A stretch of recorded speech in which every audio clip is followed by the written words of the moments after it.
Welcome friends to another r/ProRevenge video. If you want to rest easy knowing you're a real pro, make sure to hit those like and subscribe buttons down below. That said, our first story of the day is by the devil's evil twin, adult bully at Disney World. I'm a 24-year-old male who looks a lot younger. My fiance and I parked our car at Disney. They directed to specific spots, so I couldn't have found a better parking spot. My fiance pulls in to the best of her ability next to this absolute jackbutt who's watching and laughing with his girlfriend at her attempt to fit her tiny car between the white lines so that she isn't parked in the person to her left space and causing a domino effect. So this guy's in a truck, not a huge one, just tall and loud. He could definitely fit his car between the lines. He just chose not to and was seeming to enjoy watching us struggle. We chose to ignore it after she was able to fit her car between the lines, even though the front of his car was in our spot. Her car was small enough so that we could both fit. After my fiance got out,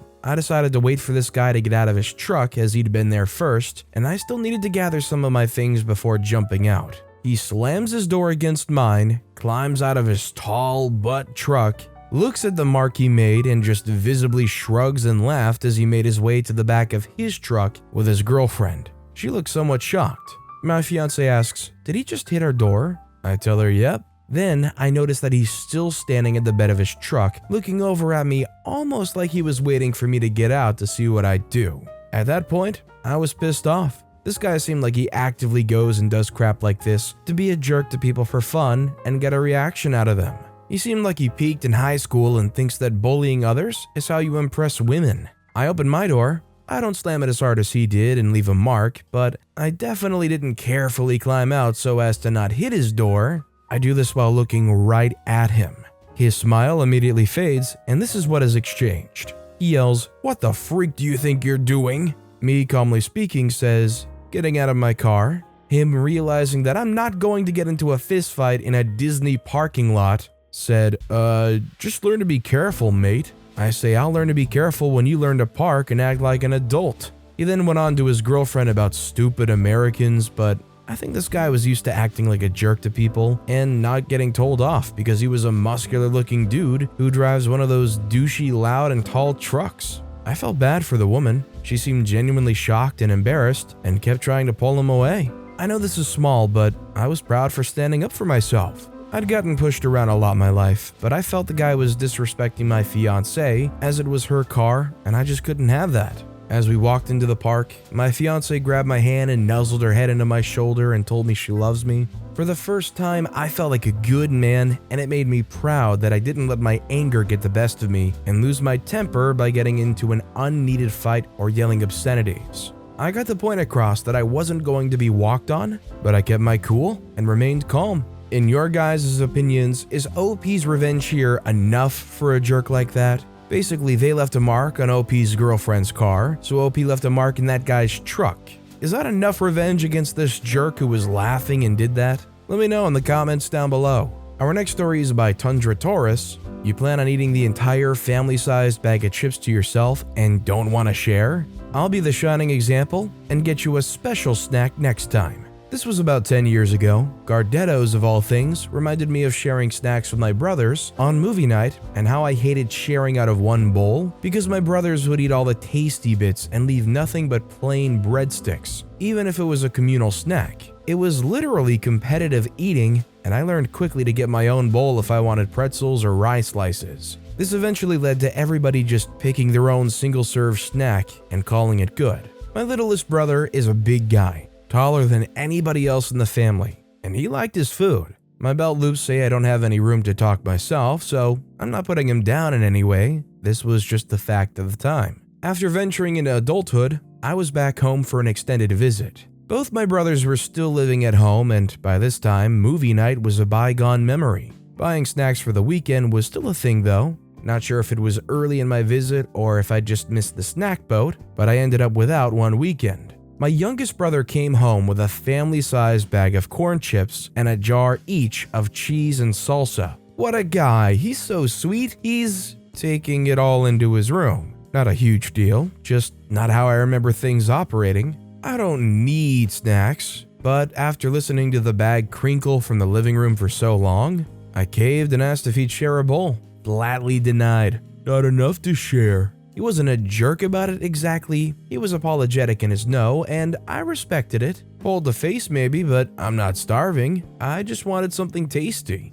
And he had paid for the food with his own money, not the family's, and was within established house boundaries. The thing my brothers might not have even noticed about themselves at the time was that they would eat what was opened until it was gone. It didn't matter to them the amount of servings in a package, it would all be eaten. The after effects of growing up with tons of siblings, we have more but they aren't a part of the story. If you didn't get in and get it when there was some, you probably wouldn't get any. So I decided to kill my brothers with kindness, and instead of sticking to buying just myself a snack, I gave each of them a 1-pound bag of dried apricots. I bought myself beer and went to a friend's for the weekend. My brothers never said anything to me. Why would they? But my dad and I were talking later that week, and he wondered if there was a flu going around because my brothers had spent the entire weekend fighting over the upstairs toilet. I laughed so hard and had to tell him what I did. He had been big into pranks in his youth and appreciated the humor of it. He was my muse in the situation, honestly. He laughed a bit about it, but did give me a stern look that said I wouldn't be pulling a similar stunt with him should I be inclined to try. I only just remember this while talking with my mom, who was completely clueless about the interaction. I wonder if my little brother will find this post, and I can finally live guilt-free. Hey man, Opie did their brothers a serious service here. They would have never have gotten nearly as much fiber in their lives without Opie stepping up to the plate and giving them those apricots. Our next story is by Al Bondigas. My mom's sweater revenge on my dad. I just remembered an incident of petty revenge that my mother inflicted on my father more than 50 years ago. My dad's a great guy with many wonderful qualities, but back in his younger days, he did have a bit of a vain streak, and he's always been stubborn as heck. One day, my mom was out shopping and found a sweater on sale she thought he would like. Before he tried on the sweater, my dad got a look at the label and noticed she'd brought home a size large. "Helen, you know I don't take a large," he protested. She said, "Bob, why don't you just try it on? I think this one will actually fit you." That was a non-starter. My father dug in his heels and shifted into his pompous mode, and believe me, no one ever did pompous better than my old man. The dude is a world champ at pomposity. "Helen, I always wear medium, and you should know that by now." My mom was not about to get flustered. She said, "All right, Bob, I'll take it back and exchange this one for a medium." My dad was pleased that he'd made his point so quickly and convincingly, and walked away looking smug. My mom went straight back to the store, but came home with not one but 2 identical sweaters. One in size medium and one in size small. Then she grabbed her sewing kit and swapped out the labels. When my dad got home, she gave him the small sweater with the medium label, then watched as he struggled to get his head through the collar. "Does that fit better, Bob?" "Much better, Helen, thank you," he answered, with his eyes bugging out and the sweater gapped open over his belt. Dad wore the sweater around for a while that day, but I don't remember if he ever wore it again. One thing I can be sure of, he was not about to admit that maybe this sweater actually did feel a tiny bit snug. My mom was not normally one for extravagance, but I'm pretty sure having the story to share with a trusted few confidants was very much worth the price of 2 clearance sale sweaters. She passed away 5 years ago, but my dad's still around and sharp as an almost new tack at age 99. I wonder if the time has come yet to let him in on the stunt, or if he'll get all pompous at me for confronting him with the truth that he actually did once need a size large. No sense in rushing things. I'll wait a few more years to make sure. Well, you gotta give your dad one thing. He is a stubborn guy that refuses to admit defeat. They were willing to get choked out wearing that super small sweater on them, rather than just admit that they were wrong. Our next story is by Anomaly. The best revenge is to be and do better. When I was a young man, I worked managing a children's after-school project. We had one kid there who could be problematic and lash out physically at others. One day, he did just that, to me.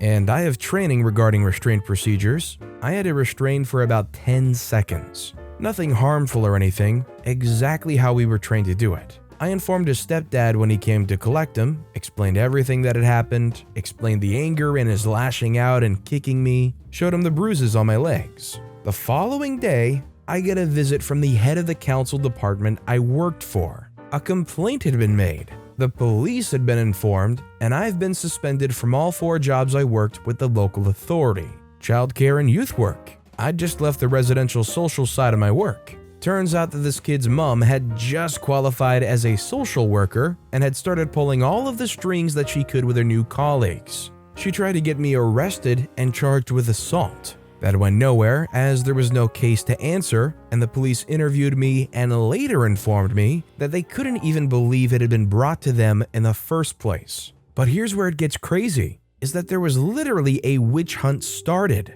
Lies were told within the council by this woman, backed up by friends in the same department. A sham internal investigation was carried out. The management committee of the after-school project I managed was directly threatened with being blackballed themselves. This included site manager of the school, a police officer, and other people who worked with children in some form. They panicked and decided to let me go, but they wrote and told me of the threats made to them. The council's investigation then relied heavily on this dismissal as reason enough to terminate me from all my other roles. What they failed to realize was that I'd been collating everything I could. People I knew within the council passed me copies of emails. I had nearly 8 years service with them, and I qualified for legal help to sue them for the dismissal. That's exactly what I did. And they didn't even want it to go as far as a tribunal because their case was non-existent and relied on assumptions and unprovable rumors spread by their own staff.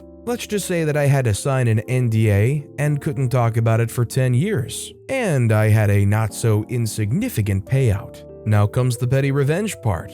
4 years ago, I ran into this kid, now a fully grown adult in his early 20s. I was stood behind him in the supermarket, and he eventually recognized me and started to say something snotty to his friend about me. I leaned forward and said, "Tell your mom I said thanks. If not for the lies and BS she tried to pull, I'd have never have had insert large sum of money here to buy my house with. It paid 60% of it up front. Couldn't have done it without you guys." Gave him a wink and smiled. The look on his face, priceless. He literally started to turn purple, and his friend kept asking him, "What lies did you tell to get him that kind of payout?" In the end, he dumped his shopping basket and stormed off. I moved one place closer to the checkout with the biggest poop-eating grin on my face you've ever seen. Now, I'm not saying it was necessarily worth it, but being able to afford 60% of an upfront down payment on a home with that settlement money, that was probably a pretty good settlement right there. Especially if you were able to turn around and still find new work elsewhere in a similar field. Our next story is by Swish Leafy. Forced me to stay longer at work and not pay me? I'll ruin your business for a day. About a year ago, I was a waitress at a family-owned diner. It was Mother's Day and a Sunday, so you can imagine how busy the diner was. The diner had 12 tables, and I was the only actual waitress. Normally, my boss, the owner, would be helping me with tables on busy days. I show up to work and already people are in the diner waiting to be served. My boss is nowhere to be seen. I was stressed out because it was just me and the cook. No dishwasher or busser. Within an hour, the restaurant was packed. I was responsible for serving everyone, taking pickup orders on the phone, managing online orders, cleaning the dishes, and bussing the tables. 12 tables all by myself. I call my boss asking her where the heck she was. Doesn't pick up the phone. After 5 hours, my shift was about to end. The restaurant was still packed. I call my boss and she finally picks up. I ask her when she's coming as my shift is almost over. The restaurant's packed. This woman has the nerve to ask me, "Can you stay for 2 more hours? I had a doctor's appointment that I forgot, sorry." I calmly tell her my shift ends at 1, so I'm letting you know that someone needs to be here to take orders. She begs me to stay, that she has no one to be at the diner. I almost feel bad, but this woman's made me stay for 15 to 20 minutes after my shift ends and not paid me for those minutes, so I hang up and walk out. The next day, my boss is furious with me, asks me why on earth I thought my behavior was professional. I then reminded her that I had obligations outside of work and that I could not stay longer because she had forgotten to manage her time right. I was tempted to tell her I had a doctor's appointment too, but alas, I did not. Surprisingly, I wasn't fired. There were angry customers, lots of meals comped, and the cook closed the diner temporarily. But I was the only worker who kept that diner running, so she had no choice but to keep me. A few months ago, I put in my 2 weeks notice. My boss begged me to at least stay on the weekends. Told me, no, you have to work weekends, I need you here. I told her, unfortunately, I'll be working at my new job during that time, so I won't be available on weekends. Even though I put in my notice for 2 weeks, I ditched after a week and blocked her on everything. I now make twice as much at an easier job. It's definitely hilarious that this owner of this restaurant who did a no-show at their own establishment has the gall to call OP out for being unprofessional. That said, they probably must have been underpaying their people because I feel like they shouldn't have had any issue getting enough people in to at least run the place. Considering OP left and got paid twice at an easier job, the pay at this place probably sucked. Our next story is by NoCell9903, Karen on a plane. I was on an airplane, and right when we landed, a Karen in the back unbuckled and darted to the front of the plane to get off first. She didn't make any eye contact and felt that she was special. I'm talking about going from the very last seat on the plane, down the whole row and past first class, basically standing at the little kitchen thing in the front. All this time, the seatbelt sign was still on, and we were still rolling down the runway. The flight crew had asked her to return to her seat until we reached the gate, but she was not even responding. Everyone was basically trying to just wait it out.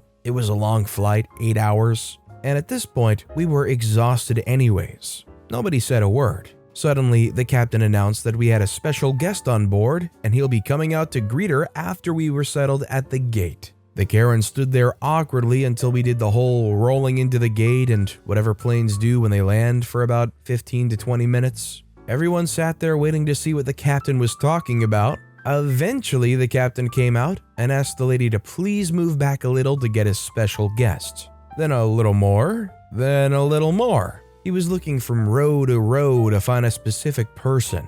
Everyone's watching and looking around to see who could it be. He kept going and going, asking the Karen to please step back a few more steps each time. Finally, as they approached the rear of the plane, he asked her to sit for a second while he grabbed the intercom at the rear of the plane. Ladies and gentlemen, I'd like to announce our special guest sitting in seat 42C. Let's give her a round of applause. The whole plane went wild with laughter and applause. I loved every moment of that. You could definitely be one of those people that try to get them suspended or barred from taking flights with the company. Or you could do what this lovely captain did and just make a total fool out of themselves, having literally been walked all the way back to their seat, sat down, and made a fool of. Our next story is by Uncool Frenchie. Want to rat me out to management? Enjoy your new Facebook recommendations. So last week, I got dragged into a meeting with my bosses, and they told me that I, in no uncertain terms, could no longer use my iPad. I work at a hotel as a night auditor, so I'm not thrilled about this. And I also heard a couple of other allegations that I know originated from this one guy. Let's call him Jim Bob. Anyway, I come in tonight to relieve Jim Bob, only to find out that he's still logged into Facebook. I look through his feed and it's all sports and crap like that. Boring. Time to living it up. I started liking a poop load of trans, furry, Scientology, communist, ballet, My Little Pony, anime, cosplay, and other such pages. Now his Facebook feed's starting to look interesting. I'm sure this guy is going to be overjoyed coming back to their Facebook and finding all of this very colorful and fresh new content for them to explore. Thank you, OP. Our next story is by Nolturn. No drinks on raised surfaces? Okay. I work in a car detailing shop who has just gotten a new manager a couple of weeks ago. She's instituted multiple arbitrary new rules, but this is the worst of them all. Throughout the day, I share a desk with multiple other people. This desk is used to cash clients out, to write up and print invoices, and to sign up new clients. However, only one person is ever clocked in to use this desk at a time. When someone is using the desk, their things are placed there. Cell phone, a drink, etc. It's been this way for years because it's a desk.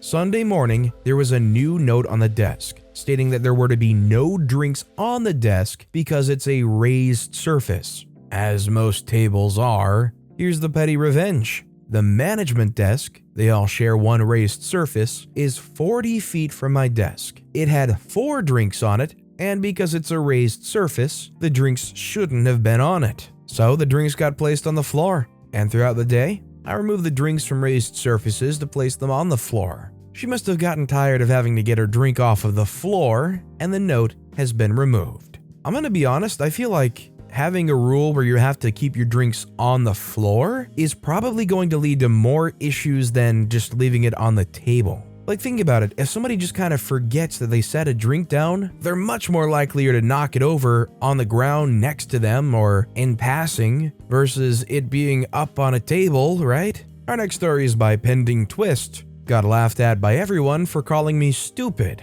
So after I finished my study, I took a year off before I started working. In that year, I also applied for a scholarship to a grad school, basically just testing the waters. But one day, my high school friend Linda contacted me and asked if I wanted to work back office 9 to 6 in a branch of a bar she's working at because someone just resigned and they needed replacement quick. I said yes, went for an interview with one of the 3 owners, Mike, and got hired immediately. The office was full of friends of a friend, so everyone seemed to know everyone, despite it was only a small office, and the best thing of working there is that everybody's nice and fun. But one person. Within the first couple months, I got a call, and turned out my scholarship was granted. I got the evening class for employees, so I could keep my job with very little adjustment. Everything went well in my first year. I did my best at work and made some improvements on the job, even though sometimes I would need to finish my essays during my lunch break. One day, as I was having lunch while finishing my essay, owner 2, Greg, came in and asked what I was doing. I was focused with my essay, so I replied simply, homework. He knows I was Linda's classmate in high school, but didn't know I was attending grad school. He asked for what, and I replied with a simple, school. I needed to submit it before my break is over. Otherwise, I wouldn't have any more time before class. So I typed it as fast as I could and focused as much as I could, until I heard him laugh. I glanced at him, not knowing what was so funny, and continued with my essay. Greg said, "Weren't you in Linda's class?" I said, "Yes, focus, focus, focus." He said, "Oh my god, then you must be really stupid that you haven't finished college." I said, "Okay, focus, wait, what?" He said, "You know you actually need a bachelor's degree to work back office in here." I say, "Uh-huh. Did he just say I haven't finished college?" Saved by the bell, he got a call from a vendor that he had an appointment with that they arrived. I continued with my essay, work, and leave for my class, so we didn't meet again that day. But the next afternoon, he showed up in the office, which was unusual because that branch didn't open until 4 p.m. And when he met me, he shouted, "Hey, there's the stupid girl. Done your homework, stupid?" And before I could answer, he left to the bar. I wasn't sure at first what he was talking about, but when I remembered yesterday's conversation, I got pissed. I may be an idiot, but I did have my bachelor's degree. Mike and Linda even had my transcript. But this man didn't know about that, and I intended to keep it that way, and secretly wished that I would be there when other people told him that I was actually already graduated when he didn't even go to college at all. So I bear with him calling me stupid here and there for the whole week until that fateful afternoon when everybody gathered for the weekly meeting. When it was my turn to give my update, he interrupted me so much that the other owner, who was my direct boss, Sam, told him to shut up. Greg, of course, used this opportunity to tell everyone that I was stupid because I haven't graduated. He told Sam to stop defending me and that I'm stupid for still being in college. Sam was confused because he knew the truth. Heck, he was the one who approved and rescheduled my shift so I can go to class. But since they're friends, he gave him the benefit of the doubt and asked him, "So you called OP stupid because you think she hasn't graduated from college?" Greg says yes, and I don't know why Linda recommended her, but she should have checked her background first. We shouldn't hire a stupid girl who couldn't even finish college in time. Linda says I did, and she has a degree. Greg said no way. She told me she was doing homework for her class later that day. This stupid girl is clearly in college. Me staying silent, wondering what his problem with me was and why they're talking about me as if I wasn't there. The other 4 people in the office secretly enjoying the drama but knows what's going to happen. Sam said, well, she is still studying, but... Greg says, there, you are her boss and you should know that she hasn't graduated and it's against company policy. We need to fire her. Linda says, so you called her stupid because you think she hasn't graduated? Mike says, okay, enough. It's not what you think, Greg. She's not in college, she's in grad school. I have her transcript from her if you wanted to see, and if anyone should complain about her degree, it's obviously not coming from someone who didn't even go to college like you. Greg says, but she told me. I say, I told you it's for school. I just didn't tell you which school. He was made to apologize to me, but for the next month, he became the laughingstock for what he said in the meeting. It's always the ones who really have no room to talk that go around like spouting this stuff as if they're superior. You got a nice title, but you're friends with the other owners. You weren't smart enough yourself to graduate from college, and you have your facts wrong. I just hope that this guy's smart enough to realize how embarrassed he should be. Our next story is by Renan003. Don't want to work on our assignment? Fine, neither do I. This happened a few years ago in college. I had a class about entrepreneur projects, and that semester was building a business on paper. Basically, we had to figure out what the business would be about, how it would work, and how much money it would need and make. I did this subject in a different class, so I could have Fridays free. So I didn't know anyone in there except for one guy, let's call him Mark. So I teamed up with Mark and another 3 leftover people to be our group. At first, things were working like a charm. Since we only cared about passing the subject and didn't give a crap about our grades, we would each do a part on an assignment. We had to deliver assignments each Wednesday, but we still got max scores on them. Our grade would basically be based upon all of our deliveries plus some points on individual tests. Important info for later. Didn't take much time for things to go downhill. It reached a point on the project that basically we couldn't modulate the work anymore. The 5 of us would need to sit together and brainstorm about the next steps. More specifically, when we reached the point of how we would earn money with our business. Either that or one person would do everything alone.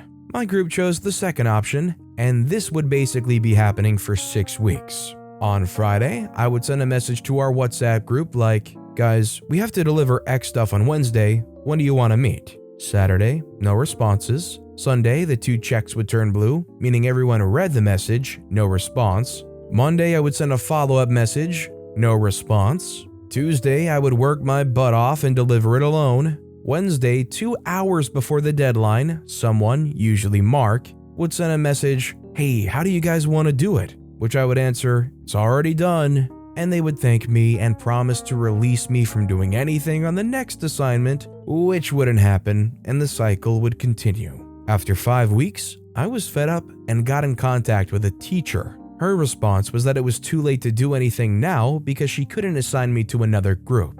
And she couldn't give me special treatment, but she told me to check my grades because most likely I already passed the subject. I looked on it, and with my individual tests, plus what I already delivered on the project, I got a grade high enough to barely pass the subject. This was kinda messed up, but all the individual tests, and project as well, grades were public. So I saw that no one in my group had passed. The closest one was Mark, but he didn't deliver one of the individual tests, so he would still need to do something to pass. I could then and there be the bigger person and say something like, guys, I already passed the subject, start doing something or I won't do anything anymore. But I can be petty sometimes. On the 6th week, I didn't do anything. Wednesday arrived and Mark tagged me in the group asking if I did anything. I remained silent. Panic started arising. Group members texting me in private. I removed the blue scene icon in my WhatsApp and would read the messages in airplane mode so they wouldn't see me online when reading, except for the group messages because they would see that I read them regardless of leaving that setting on or off. So I didn't read them. Apparently, when you don't do anything related to the project in 5 weeks, it's hard to figure out what to do next. Deadline passes, I go to sleep, class was at nights, at distance cause COVID, wake up the next day, several name callings, assignment not delivered, and the group threatening to report me to the teacher. My answer was simple. Teacher's already aware. I'm not doing anyone's work other than mine. You can all go to heck. And left the group. At the end of the semester, only Mark and I passed. They got their turd together in the end, but not enough for the other deadweights to pass. Was the sweetest 6. Grades from here go to 0 to 10. 6 is the bare minimum to pass I ever got. Mark never talked to me again, but it was for the best. I'm not gonna lie, friend or not, it's pretty easy letting Mark go in that situation. In fact, if somebody's gonna go and give you the cold shoulder like that in a group assignment, they're not a friend. And our final story of the day is by Desperate Link 750, getting a coworker fired after she sent me death threats for my beliefs. About 2 years ago, I was working at a major amusement park.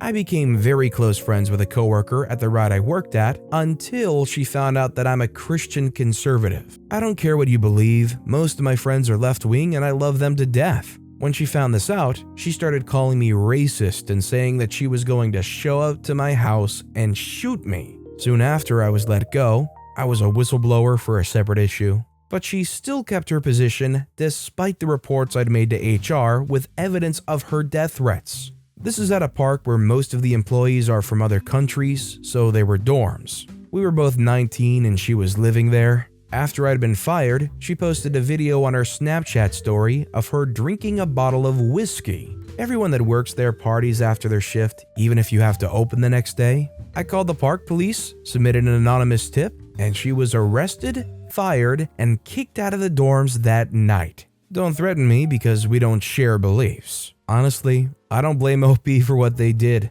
Whether you're left-wing, right-wing, centralist, nothing at all, that doesn't make it okay to send death threats to anybody. But with that being said, that's all the time we have for today. So of all these stories I've read today, which is your favorite and why? Let me know in the comments down below. And if you haven't yet, if you could like and subscribe, that would mean a lot to me. Whatever you do, whether it's liking, subscribing, turning notifications on, all of it helps grow this channel and I appreciate the heck out of it. So until next time, I'll see you all tomorrow with some more stories.